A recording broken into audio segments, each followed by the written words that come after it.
Olha, o meu nome é Jorge Santa Ribeiro, sou natural aqui do Lugar do Oco, nasci em 7 de agosto de 1957, numa azanha. Bem, e todo o meu percurso, até a idade dos 12 anos, foi viver naquela azanha.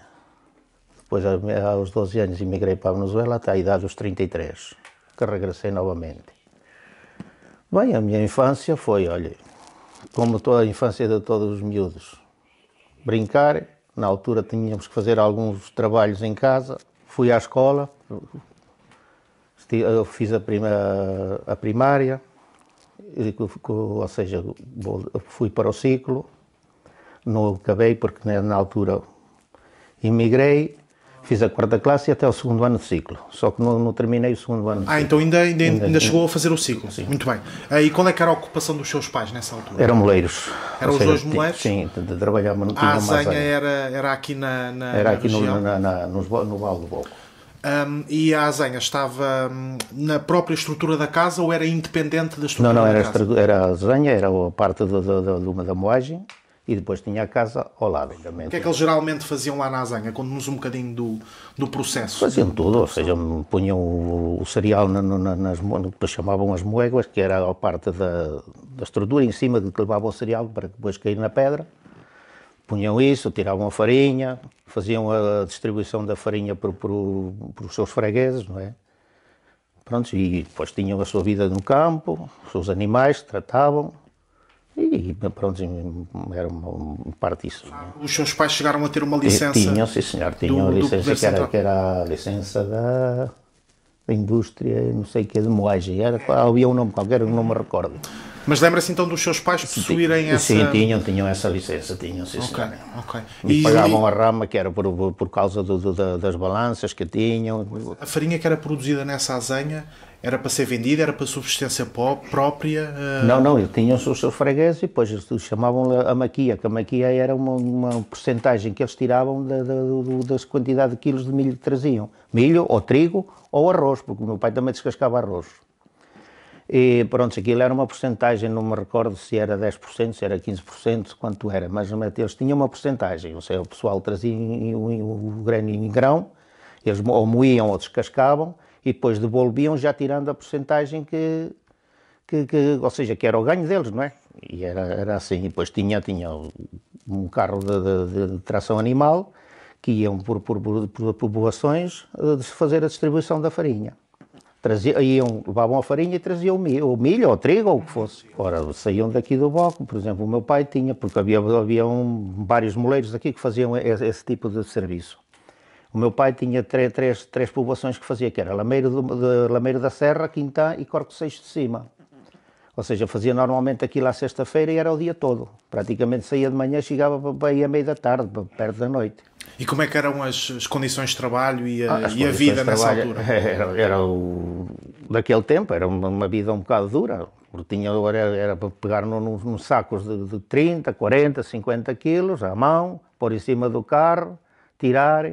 Pronto, era claro. Um bocado duro.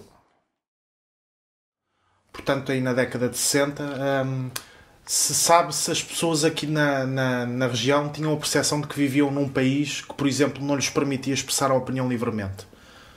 Sabe se as pessoas tinham essa noção? Tinha essa noção, a maioria tinha. Por exemplo, o aparelho repressivo da PIDE chegava aqui à região? Não, só se houvesse uma acusação, não é?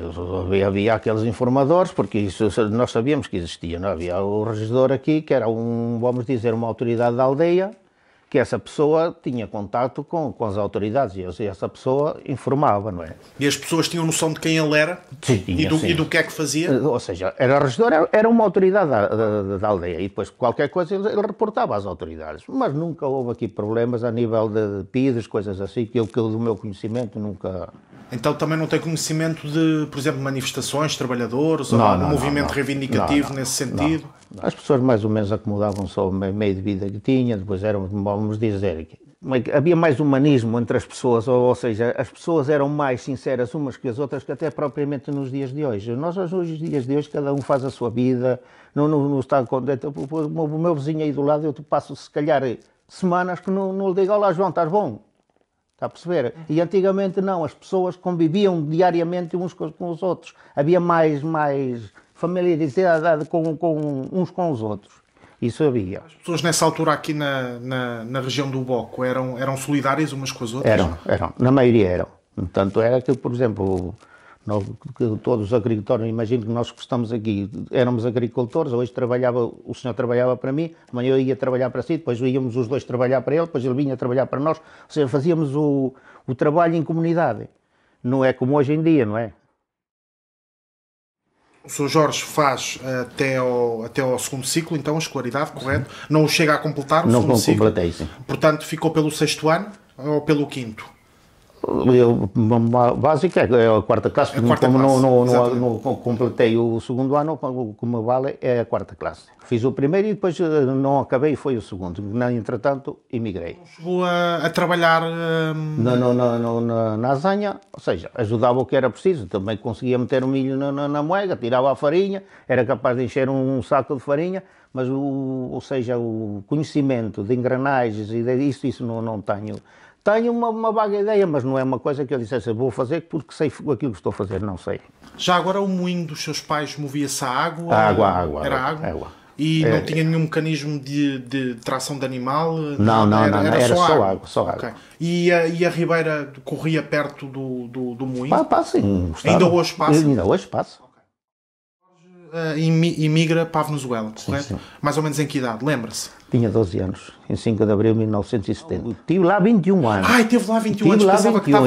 Eu vim para Portugal com 33 anos. Que diferenças é que encontrou entre Portugal e a Venezuela? Muitas diferenças. Naquela altura, hoje em dia, não sei como é que aquilo está, porque eu nunca mais lá voltei, não é? Segundo dizem, aquilo está muito mal, mas encontrei muitas diferenças. Vinha acostumado a um nível de vida totalmente diferente do que vim encontrar aqui. E foi os primeiros anos que custou-me muito adaptar-me aqui. E eu estou cá hoje em dia graças à minha mulher, porque a minha mulher é que me puxou para cá, porque senão não tinha vindo. Tinha preferido ficar tinha ficado lá. Em tudo, em económico, social, porque nós estava acostumado a viver uma vida onde todos nos tratávamos tu a tu, e vim para aqui já tínhamos que ter uma certa senhoria, porque já não se podia falar para falar tal como eu estava acostumado a falar lá. Por exemplo, encontrava aqui um engenheiro, já não podia tratá-lo por Carlos ou por Manuel, tinha que ser por senhor engenheiro, lá tratava por Carlos ou por Manuel, como fosse. Ou seja, havia esta parte desta diferença, não é? E depois custou um bocado, porque saí de lá como padrão, vim para aqui, empreguei-me e fiquei como empregado, e depois havia certas e determinadas ideias que eu entendia que não estava correto aquilo que estavam a fazer, mas como eu não era patrão e eles diziam que tinha que ser assim, e isso incomodava-me um bocado. E pronto, e custou-me um bocado adaptar. Hoje não, hoje estou bem, hoje estou adaptado, não é? Mas no princípio custou-me um bocado adaptar. Então, e na Venezuela o que é que fazia profissionalmente? Tinha um género de um mini-mercado, na parte de Jaracuí. A comunidade portuguesa na Venezuela era grande? Muito. E como é que Havia um certo comportamento mais eficaz, ou seja, nós éramos mais unidos lá que praticamente aqui. Nós lá ajudávamos, ou seja, ajudava quer dizer, uma maneira de falar, porque cada um puxava a brasa para a sua sardinha. Claro. Mas tínhamos assim, fins de semana, ou quando havia, por exemplo, feriados ou qualquer coisa que não se trabalhava, reuníamos-nos todos, ou fazíamos festas, ou antes, quando jogava Portugal, por exemplo, saímos em manifestação para a rua. Quando havia qualquer coisa de comunidades portuguesas, nós íamos e participávamos. Não, é por acaso... As pessoas eram então unidas? Eram um bocado unidas. Como é que acompanhou, se é que acompanhou lá na Venezuela, o processo do 25 de Abril aqui em Portugal? Como é que teve conhecimento disso? Lembra-se?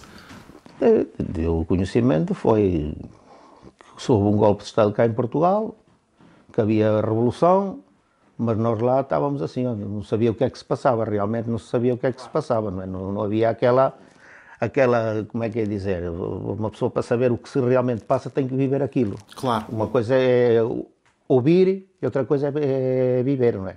Na altura, pelo menos eu tinha que... Até para os meus 13, 14 anos, aquilo a mim não houve grande influência do 25 de Abril aqui. Jorge volta a Portugal na década de 90. Lembra-se do ano, já agora? Exatamente. 90 mesmo. Foi mesmo no ano de 1990? No dia Ok. 6 de janeiro de 90 que cheguei a Portugal. Ok. E veio diretamente aqui? Sim, veio diretamente à minha casa, que já estava feita esta casa. E o que é que fazia aqui profissionalmente quando voltou a Portugal? Profissionalmente foi o que faço hoje, empresa de cerâmica. Então tem uma empresa de cerâmica? Eu não tenho empresa, eu trabalho numa empresa. Trabalha na empresa de cerâmica. Trabalho numa empresa de cerâmica. Mas já está reformado ou ainda continua a Não, trabalhar? ainda continua a trabalhar. Ainda continua a trabalhar. Ainda continua a trabalhar. Como operário? Como operário, sim. Como operário, ok. Já agora a empresa é aqui da região? É na região de Ilhavo, Ilhavo e Aveiro. Ok. Daqui de Ilhavo são 11 km, de Aveiro eram 22 e perto de 23 km. Como é que se chama a empresa? Crespanária Portugal. Olha, aquilo já empregou muitos. Neste momento, eu calculo que deve ser para aí uns 400, 600 pessoas. Não, é uma grande empresa. É? Porque é uma empresa que está muito, como é que se diz, muito mecanizada. Mecanizada. Está muito mecanizada. Quais é que são as principais diferenças dos anos 90 até para os dias de hoje? Nesse processo da mecanização e da industrialização? A quantidade de pessoal que saiu, porque aquilo era uma empresa que era capaz de ter para aí uns 1000 empregados e neste momento tem para aí 300, 400. Sabe-me dizer se ela tem expressão também internacional, por Tem, exemplo? muito. Tem? Exporta muito? Exporta muito, se calhar até exporta mais do que aquilo que vende cá em Portugal. Quando o Sr. Jorge volta aqui à região, continua a trabalhar na azenha dos seus pais ou já não? Não, nunca trabalhei na azenha. Quando eu vi, os meus pais ainda eram vivos, ainda continuaram a trabalhar há algum tempo. Normalmente, quando podia, ia lá e ajudava-os a fazer qualquer coisa, nem que fosse a apanhar erva para as ovelhas, mas ajudava-los a fazer qualquer coisa, mas nunca me dediquei àquilo. Depois que os meus pais me deixaram de poder, pronto, aquilo acabou. Estava fechado, ou seja, aquilo estava intacto, não é? Eu ia lá praticamente todos os dias, coisa que agora não faço, chego lá e daquilo dá-me tristeza ver aquilo da maneira que está. Estava fechado, só que depois começaram a assaltar aquilo, e quando veio os incêndios, ardeu tudo, ficaram as paredes em pé. Chegou a ser ressarcido pelo... Não? Mas chegou a fazer algum pedido nesse... A minha esposa chegou a ir ali à Câmara Municipal de Vagos e disseram que naquela altura que não estavam a tomar, ou seja, não estavam a tomar nota de casos desses, que mais tarde entrariam em contacto connosco até ao dia 2. Então, indo um bocadinho agora aqui à região do Bloco, qual é que é a atividade predominante aqui económica? É agrícola, industrial? Já foi agrícola. Hoje em dia, acho que a maior parte do pessoal é tudo empregado. Empresas, para aí, sei lá, 60%, 70% trabalha em empresas. Já são poucos os agricultores, ou seja, que sejam mesmo agricultores que só façam isso. Aqui no Boco já são poucos agricultores. Portanto, nota-se que praticamente os terrenos todos aqui em volta, a maior parte está tudo monte. Como é que era a vida das pessoas no campo? Lembra-se dessa altura? Era diariamente no campo, trabalhavam. Ou seja, não eram pessoas só de enriquecer, não era que vamos dizer, as pessoas trabalhavam no campo e eram milionários, não. Viviam a sua vida normal, com sacrifício, mas acho que para o sacrifício que tinham, também tinham resultados, porque as pessoas não passavam fome e ainda ganhavam algum dinheirito. Eu conhecia aqui um pessoal que fazia dinheiro. Está bem, era sacrifício, não tinham sábado, não tinham domingo, tinham as suas vaquitas de leite, tinham isto, tinham que estar pendentes delas todos os dias, mas por uma norma geral, eu acho que as pessoas eram mais felizes que são hoje em dia. Esses terrenos agrícolas ficavam aqui na região ou mais Sim, em todo o redor da população. As terras estavam divididas pelas pessoas, ou seja, um agricultor tinha um bocado de terra aqui, tinha outro bocado acolá, tinha outro bocado além, ou seja, tinha um bom lote de terreno, mas repartido em várias parcelas. Então não havia um grande proprietário que... Não, assim, proprietários assim, até vamos dizer, 4 ou 5 hectares não havia. Havia terrenos de meio hectare, um quarto hectare.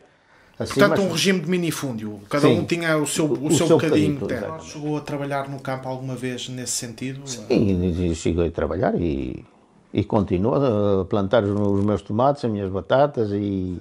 Essa expressão agrícola ainda se manifesta um bocadinho hoje em dia? Sim, se manifesta, sim, mas já não é como era antigamente, não é? Hoje em dia metade da população do Bloco não tem atividade agrícola, tem atividade dela, ou trabalha numa empresa, ou trabalha numa escola, ou são meio dizer engenheiros ou doutores ou qualquer coisa, mas a nível da agricultura já são poucos aqui no Boco que vivam exclusivamente da agricultura.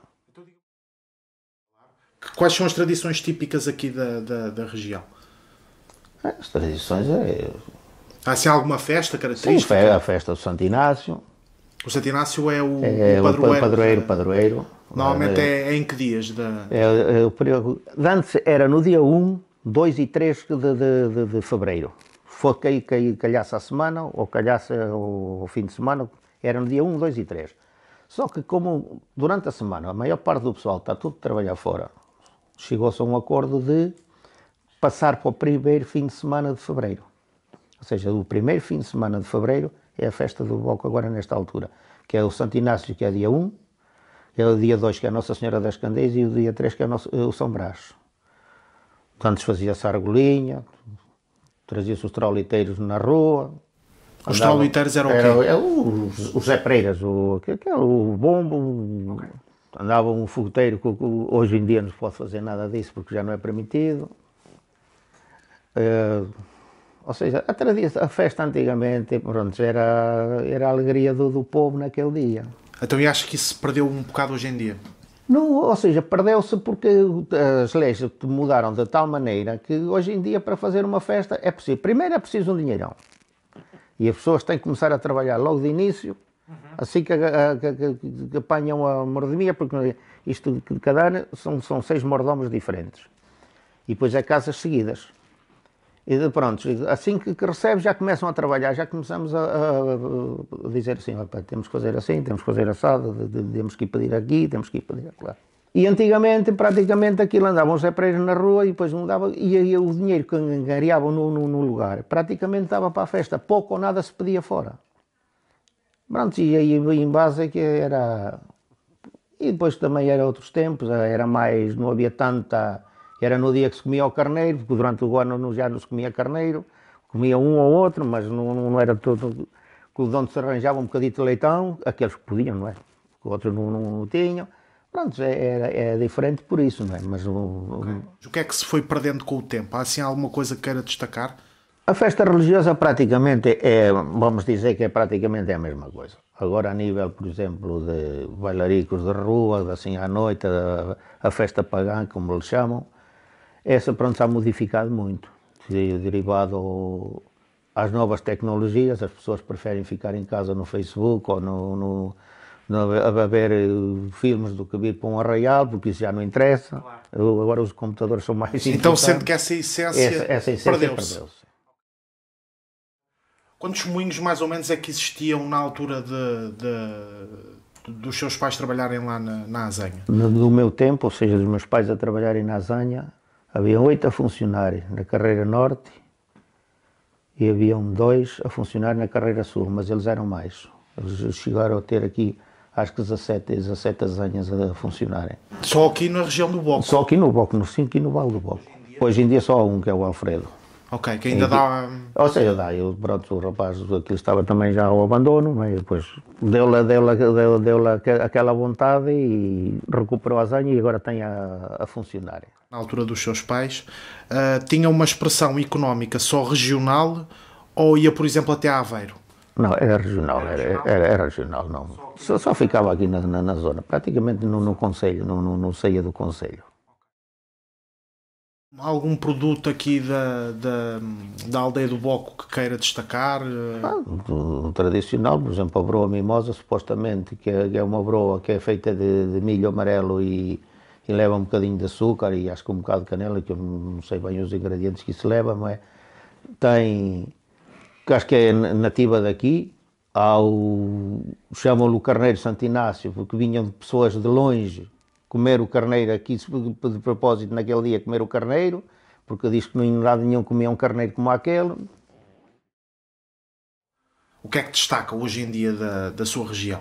E o que é que gosta mais? E o que é que gosta mais, já agora? Eu da minha terra gosto imenso, por isso estou aqui, não é? Mas claro. Acho que está um bocadinho, vamos dizer, desmancelado, porque quem conheceu isto, como eu conheci, há uns anos atrás, e quem conhece isto hoje, é silvados, canas, montes, tudo desmancelado, ou seja, não há... calhar, se houvesse uma ajudazinha a nível de câmara, qualquer para fazer, e que nós temos ali grande potencial ali embaixo naquelas azanhas, porque acho que, na minha ignorância, eu acho que aquilo dava ali eletricidade praticamente para o concelho, se a Câmara quisesse investir ali embaixo. E acho que se eles tratassem um bocadinho ou seja, como é que é dizer, de incentivar as pessoas a andarem para a frente, se calhar conseguia sair grandes coisas ali naquele vale. O envelhecimento da população portuguesa e o despovoamento são dois fenómenos que afetam muito aqui a região, ou não? Sim, lógico que a velhice não traz nada de bom, não é? Mas, por exemplo, há muitos jovens a habitar aqui Boco hoje em dia? Está a chegar malta nova, está, mas ainda são poucos. Mas ainda são poucos. Acho que as pessoas idosas acho que são mais que os novos. A vida associativa aqui na Terra, há alguma associação que esteja aberta? Está agora a renascer o Futebol Clube do Boco, acho que agora está a começar outra vez a reviver, mas tem havido atividades esportivas. Quem é que promove essas atividades? É a mesma Associação Desportiva do Boco? Sim. Ok. Vê a população envolvida nessa associação ou não? Para já, o pessoal ainda está assim. Vai com o tempo. Vai com o tempo. Isso.